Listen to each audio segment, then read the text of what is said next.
Sole femmine di 4 anni, ritirata corsa di Rob Winner, restano in 10, 1 Kika Kapar, 2 Chirac Go, 3 Cartier, 4 Country Matley, 5 Chance Joyeuse, 6 Cenerentola Leo, seconda linea, 7 Kaolila Si, 8 Kumadasti, 10 Cometa, 11 Cha Cha Cha Si. I favori sono per Chance Joyeuse, Walter Lagorio in sediolo, numero 5 dello schieramento. E Chance Joyeuse si getta però di galoppo e così sfila Country Matley. Country Matley in vantaggio nei confronti di Cartier. Chance Joyeuse si rimette a un centinaio di metri dalla testa. Vediamo intanto all'esterno la progressione di Cha Cha Cha Si, che è partito veloce dalla seconda fila e va su Country Matley chiedendo strada. Dopo 350 metri di gara la ottiene e quindi Cha Cha Cha Si sfila in 400 metri in 29,6, che col numero 11 sicuramente sono una bella spesa.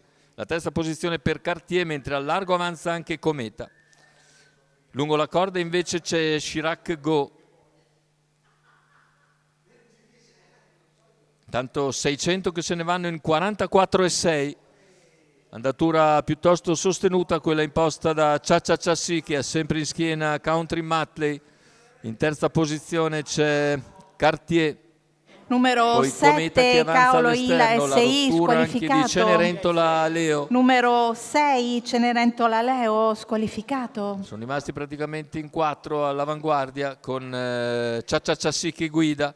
La seconda posizione per Country Matley, poi Cartier all'esterno e Cometa, cavalli che hanno ormai completato più di 1 chilometro e sono a 500 scarsi dal palo.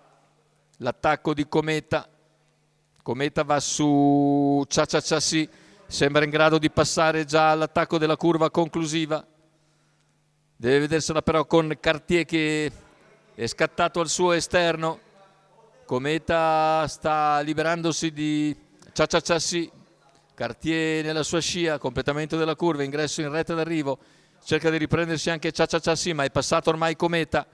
Cometa in vantaggio a 80 dalla conclusione. Cometa vince per distacco nel finale, secondo posto sul palo che Cartier riesce a ottenere nei confronti di Kumadasti, che finisce bene al suo esterno avvicinandola. La vittoria però per Cometa e Andrea Baveresi, numero 10 dello schieramento. In salchi al training Andrea Baveresi per conto del signor Simone Ammannati. Bella vittoria per Cometa, che aveva sgambato bene e vince davvero molto molto bene.